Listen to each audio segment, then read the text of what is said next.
Something about Alaska, it just draws any hunter. It's like the pinnacle.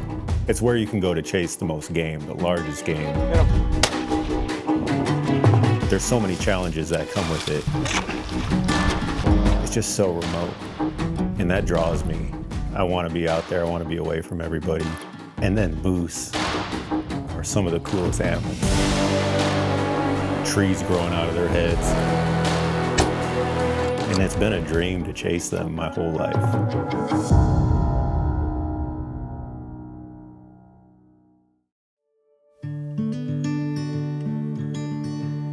I grew up hunting. And actually, my brother and I started hunting at the same time. My brother joined me on this trip, Jason, and it was his first moose hunt also. It's kind of been a dream of ours to go do a great expedition hunt like this. Jason and I, we grew up in Illinois, so hunting whitetail. That's like our start of chasing antlers together. As high school's coming to an end, I joined the Marine Corps.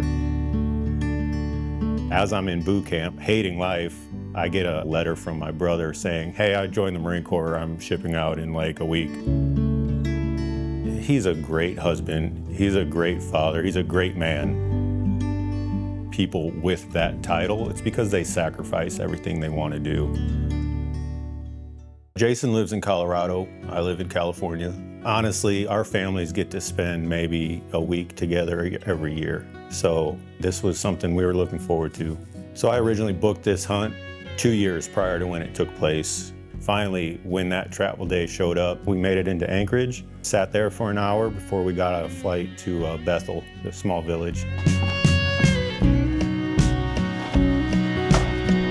Once we arrived, the transporter service had an Airbnb that we were able to stay in.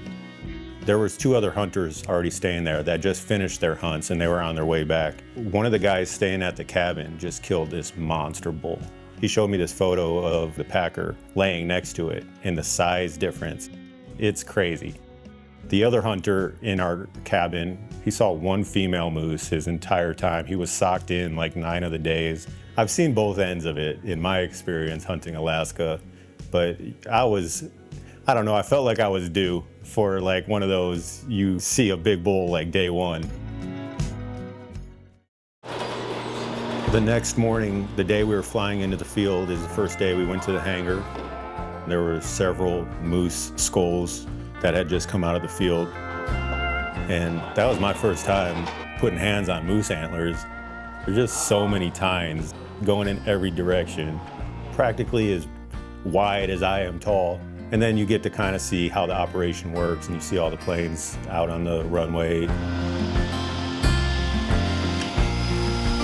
And we changed over. We actually put our waders on. We knew we'd be using a float plane and probably getting wet as we're getting off the plane. And we were able to get on the bush plane and head towards camp.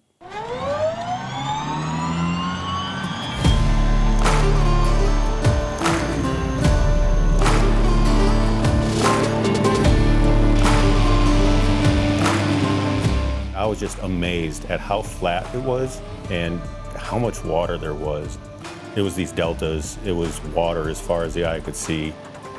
As we were approaching the lake that we were gonna land in, it just happened so fast, and there were some moose that we were looking at. If I was a smart man, I would have taken my phone out and started recording the scenery to understand the layout of the land. I was just glued on these moose and I couldn't take my eyes off of them. And next thing I know, we circle and we land, and I'm like, hold up, I have no idea what's around us.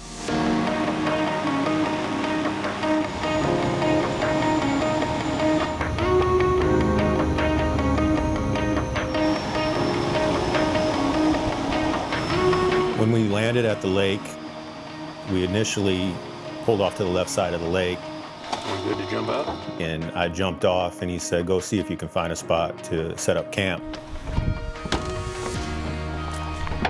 And I jumped off of that float onto what looked like ground, vegetation, and sunk up to my hip. And I looked for a spot to set up a camp and I couldn't. And we ended up getting back on the plane and taxiing over to the other side of the lake where we jumped off. And it was the same story. And so then it was just kind of like, okay, this is what everything is gonna be like. We're just gonna have to make something work, figure out a spot. We got all the gear staged. The plane fired up and took off.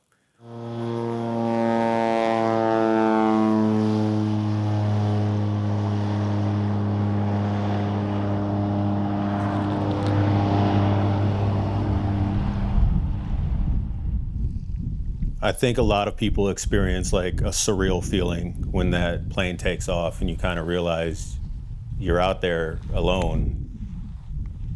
It's just you. That experience is something I long for it. Like I think about it all the time. I cannot wait to be in that place again.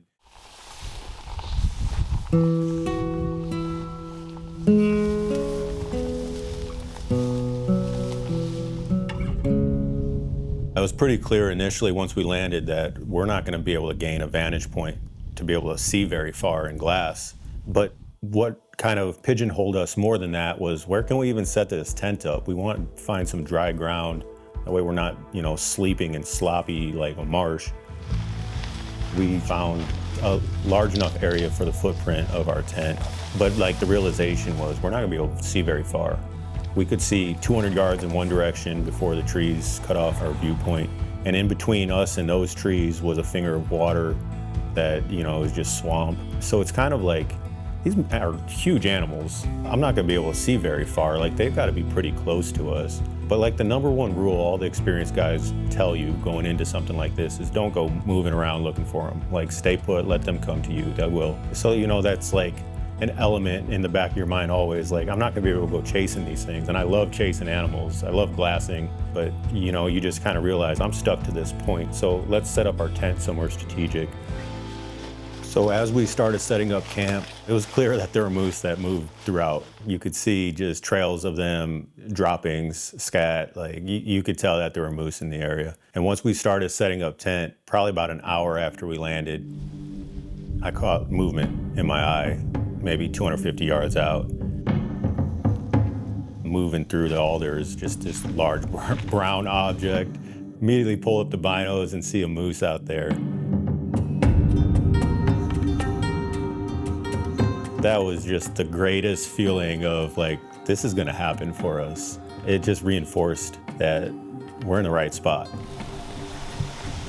This boy should know I've never killed a moose before, and I really want to. So we probably shouldn't hang out at 70 yards. With this being my first time hunting moose, I really don't know the animal well. Like a whitetail, I could tell you their habits. I could tell you what they're gonna do, what they're thinking.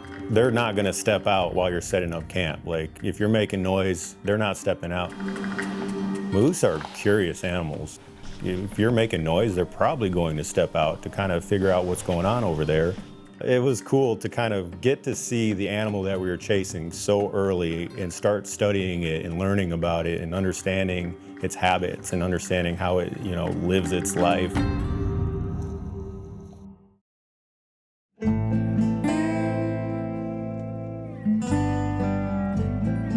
So hunt day one, we got up out of the tents probably about 8 a.m. It stays dark pretty late that time of year. So get out of the tent, moving quiet, put our gear on, just knowing we need to be ready for anything to happen pretty quick. My brother starts boiling water. We're gonna make coffee, oatmeal, have breakfast. Knowing we're not pushing out from this tent, like we're staying close by. So we're making water, boiling water, and my brother kind of looks up at me and I'm, when somebody has that reaction, like they just heard something, and he kills the water and looks up over his shoulder and sees a moose about 60 yards away, just walking through the open, and antlers on it. And I'm immediately like, shoot it, shoot it, we have to get something. And he looked at me, he's like, it's a small one. And it turned out to be that small bull from the day earlier. But we got to watch him for a while. And he was watching us, he knew we were there. And he moved across and he kind of moved off into the distance, into the trees, and then turned around and came right back. And he put on a show for us and started vocalizing and making all this noise.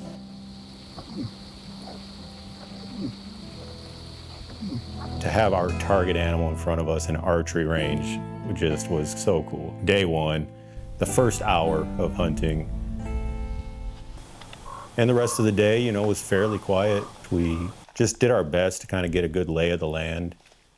We had a raft, and calling it a raft is generous. It's basically two inflatables with two pillows in between to keep them separated. And that was our raft, which was all rolled up. We hadn't inflated it yet. We didn't know if we were gonna need it or not, so we were just kind of playing it slow. We realized how vocal these animals were, and we saw how often they were raking. And so we thought it would be smart to mimic what they're doing. I had my hand at doing some calling, trying to see how that bull would respond, and also how that might make other bulls respond nearby that could hear. So that was day one. We went to bed that night, excited for what the following day might hold. So hunt day two, the morning started off pretty slow. We hadn't seen anything, hadn't heard any raking. The raking generally was happening in the evenings. I was near the tent, starting to get bored. Finally just decided, you know what, I'm gonna go fill up that raft, because why not? So I move over through the stand of alders to the lakeside, and I see my brother. He's, I don't know, 40 yards away, glassing in the other direction, probably sleeping, actually. I bring my binos with me everywhere. I just love glassing. There's a competitive side to glassing. It's like, if there's animals out there, I want to be the one to find it. And we also, there's an unwritten rule for us. Whoever finds the animal gets the first say if they want it or not. I get over to where the raft was, and I just pull up my binos and start scanning. There was one section where we could see out into the tundra, so we could see some good distance, like 2 miles. But the bank of the lake was maybe 3 feet, 4 feet high, and the ground was so flat past it that it kind of hindered how far you could see. And it was sunny out, and the mirage was thick. And so I'm cutting through the mirage, you know, squinting to see, and just as clear as day, I see these two white, look like satellite dishes just 2 miles away. And my jaw dropped. I'm like, is that what I think it is? Well, it's a monster bull moose, and it's moving in our direction. And I look over at my brother and try to get his attention, and he's not paying attention. Finally, I just yell at him like, hey, moose. And he turns around with the spotting scope, and he confirms what I saw. And it just turned into chaos from that point. And again, everyone tells you, don't go chasing these things, like, but that's what I'm there to do. Like, we're definitely gonna get closer to this thing. We needed that raft, though, to get to the end of the lake. It was gonna be the quickest way to get there. So immediately start pulling that thing apart. He gets the pump out. I run back to camp to grab all the gear that we might need to put a stalk on this bull. Threw just the bare minimums in, and jumped in this raft. We immediately start paddling and just start doing circles on the water, but doing circles in the direction that we needed to go. And honestly, we were moving quicker than we could have on the ground. Our classic point, we spotted a nice bull. We only saw him from, I don't know, 2,000 yards away, so I haven't got a great look at him yet. But we jumped in the raft, came from our camp all the way here. We're 1,000 yards away from him right now. So I'm gonna try to cut that distance in half. It probably took us 40 minutes, 45 minutes to get to the other end of the lake. We jumped out, and I immediately peeked over, pulled the binos up, and I saw a white antler not moving. He was about 1,000 yards away. And there was a sense of urgency throughout the entire thing. But finally, I just forced us to slow down. We pulled out the tripod, we pulled out the spotter, put it on him, and realized this dude's not moving. Like, he actually is bed down. We had the bare minimums with us for this stalk, tripod attached to the pack, maybe a layer or two with us, and then I was carrying a rifle. There was a few points where we would have to come up over his eyesight, his line of sight. In those times, we started crawling, and the wind was in our favor, so I wasn't too concerned about him hearing us. But we were able to close the distance fairly quick. We were about 200 yards from him. Finally, pull up the spotter, and I am looking at his antler. Got 2 tines on his fronts. You know, he's not super mature. Is this really a day 2 bull? Was a thought that came through my mind. The thought that was more prominent than that was, we came all this way. This is an amazing animal. We need him. I want him. So I'm looking at the bull through the spotter. Finally, I set up the rifle on him, get comfortable. And I look back at Jason, and he's sitting there looking through the binos, and you could just tell, like, we were super excited for this moment. And I look back at the bull, and I look back at Jason, and I don't know, the words came out of my mouth. You want to shoot him? And he kind of looked at me like, what? He's like, no way, this is your hunt. Like, you can take him. I'm like, I understand, but would you be excited to shoot this bull? I could tell he wanted to say yes, but he didn't want to say yes. And finally was like, I mean, if you're not going to shoot him, I'll shoot him.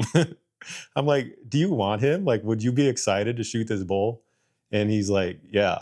And I'm like, all right, get behind the rifle. He was behind the rifle maybe 2 minutes before that bull finally did see us, and he stood up and he looked at us square on. And I was like, oh, this is gonna happen, but he's not broadside. He's only giving us a frontal look. And that bull stared at us for probably 10 minutes. And I started getting nervous. Like, he's gonna not like what he sees. He's gonna flip around, run straight into the alders without ever having an ethical shot at him. After probably 10 minutes of a stare down, the bull finally starts taking some steps, but straight towards us. And he ended up closing the distance about 100 yards closer to us. And I see my brother like looking at the dial on the scope. To 0. I'm like, dude, it doesn't matter. You're so close. Eventually, that moose realized, like, okay, these guys aren't moose. They're not something that's supposed to be out here. He didn't like it. He started to turn. And as he turned, he offered the first broadside look at him the entire time we had the rifle on him.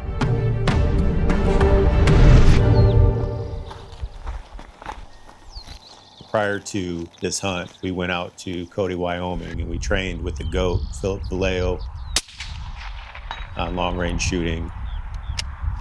Him and I were in snipers together in the Marine Corps, great friend of mine, but also one of the top precision shooters in the world.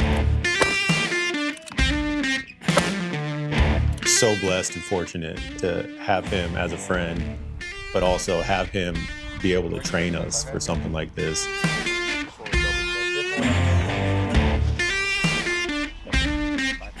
I don't think my brother's ever shot a bolt gun past 300 yards, prior to going out and training with him. And it must have been within 10 minutes. Bottom right. Target. And we're pinging steel at 900 yards.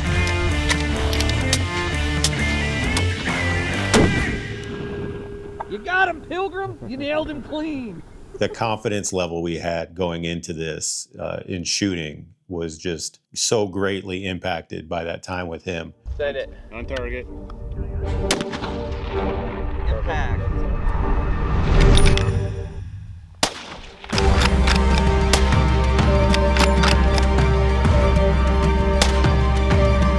Hit him lower left. Going top left. Hit him. Top left. Keep dropping. Put one more in. Down. I wasn't expecting that first shot. The way my family is, it's kind of like this Dutch mentality where like you just don't show emotion. I could tell he was super excited. I was super excited, but we were just like, oh, that was cool. Good job. Not willing to kind of be more excited than that. Did you take off 4 shots? Did you take off 4? I think it was 5. Did you take them all? I don't think you missed at 100 yards. Immediately after the shot, it was just such a sense of relief. We did it. We got what we were after. And it took the pressure off. Now we could kind of be a little bit more selective and patient in the second bull.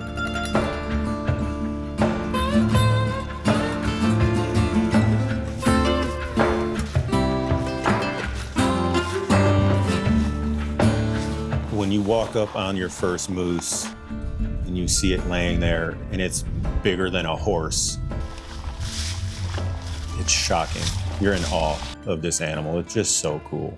Especially when you're used to hunting whitetail and stuff, like where you could most of the time pick it up whole and bring it back to camp. It doesn't even make sense how big this animal is. You try to pick up those antlers for the first time and you can't. No joke. Like, it's too big, it's too heavy.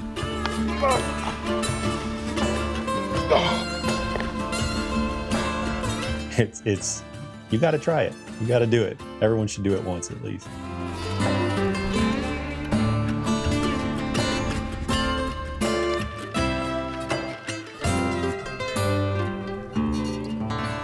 The reason you're not supposed to go chase moose is because they are heavy animals and you're gonna have to carry all that meat out on your back. I mean, a rear quarter on a moose is 100 pounds plus, and you realize I'm gonna have to carry this entire thing back. But I had an idea that there was a finger of water that we couldn't actually see from where we were at, but I had a feeling it was there. I'm gonna take a look at this water over here. And sure enough, it was.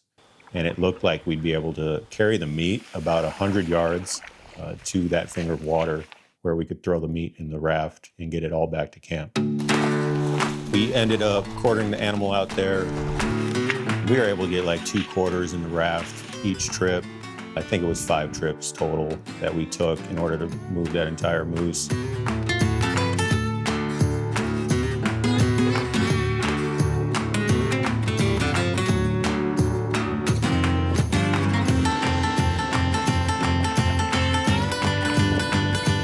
He shot it at about 11:30 in the morning, and I think we got back to camp with the antlers by about 10 p.m.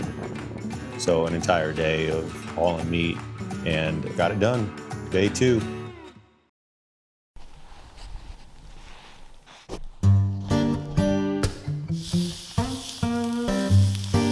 Once the first moose was down, the hunt was a success. I mean, I've had to justify hunts being success in the past where you're not successful in killing anything, but this one we did, you know, and it was absolutely a success.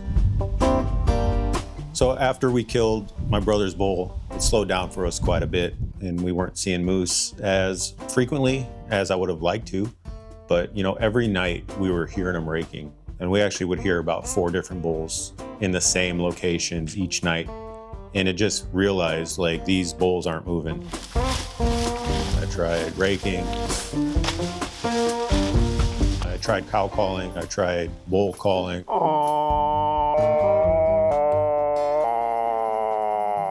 They just weren't moving.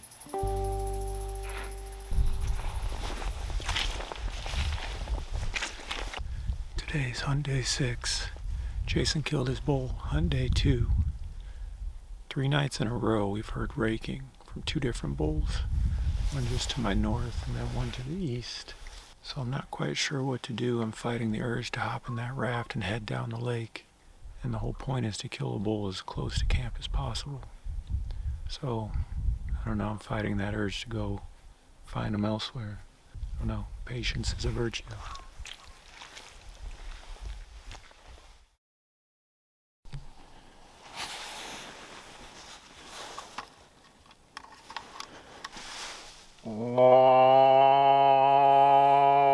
Finally, 5 days later, that morning, we were at camp, and it happened quick, and a bull ran out in the same place as that young one did, you know, day 1. And I took a good look at him, and I said, okay, I'm gonna shoot this bull. But my brother said, it's a little one. And that put this shadow of doubt in my mind where I couldn't pull the trigger anymore. I ended up passing on him. But after that happened, I got a message from my wife on the inReach that said, hey, I was just at the freezer and it's pretty empty. And then I was like, oh, I should have shot that bull. And that's when I kind of decided, like, the next bull I see, I'm shooting. I value the meat more than I value the antler size. That was hunt day 8. After we had lunch, it was about 2 o'clock. My brother and I were sitting at camp. I was reading a book, just, you know, being quiet, listening. And I heard what sounded like a bull moving through the mud, like footsteps in the distance. It was not clear. I just kind of felt like I heard that, and if a bull's moving, I'm gonna get ready for the shot. Sure enough, a bull stepped out, and I took one quick look at him, and it actually looked like he had 4 brow tines. And I was like, that's my bull, there's a shooter. And as soon as he got behind the spotter, pressed record, I squeezed off the first shot.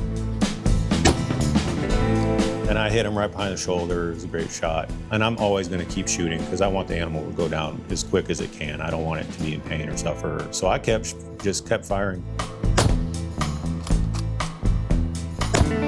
3 shots right behind the shoulder. He's moving. The 4th shot was in the shoulder, and that's actually what knocked him over. Again, hit him again. And put him on the ground. Hit him again. Oh, he's down. Such a sense of relief after that bull dropped and realizing, I was gonna have the meat to feed my family for the year. Good, now we can use the boat. Now we can talk. I swear that's the quietest that we've been the entire time. And it worked. 2 moose though? That's incredible. I actually thought it was a decent bull because I saw 4 brow tines. Turned out not to be that big, but at the end of the day, I didn't care at all. I was so excited for this bull. Obviously, he wasn't a 70-incher, but that doesn't matter to me. I'll go back and chase it for another one later, but for this time, I'm so grateful for this bull. He died probably 200 yards from us, 200 yards from camp, which is best case scenario. My moose went down at about 2:30 in the afternoon, and we immediately started cutting it up. The time we finished, got it back to camp, it was about 11 p.m. So again, a full evening in the dark of cutting meat, moving meat.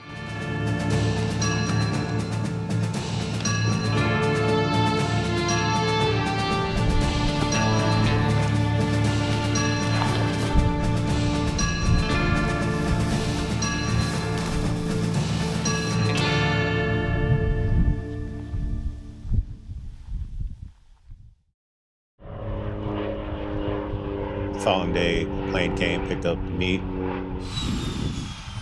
and actually was able to get us out as well.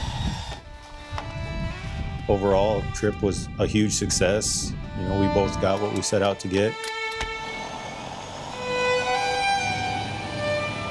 Time just in God's creation for me is so amazing. I was on a missions trip in Brazil many years ago with a pastor, and he said something that stuck out to me. And he said, it's a beautiful world we live in, and I intend to see as much of it as I can. And I've practically built my life to be able to allow that and see as much of this world as I can. And Alaska is just, it holds a special place in my heart. And I'm appreciative of the time I get to spend in God's creation.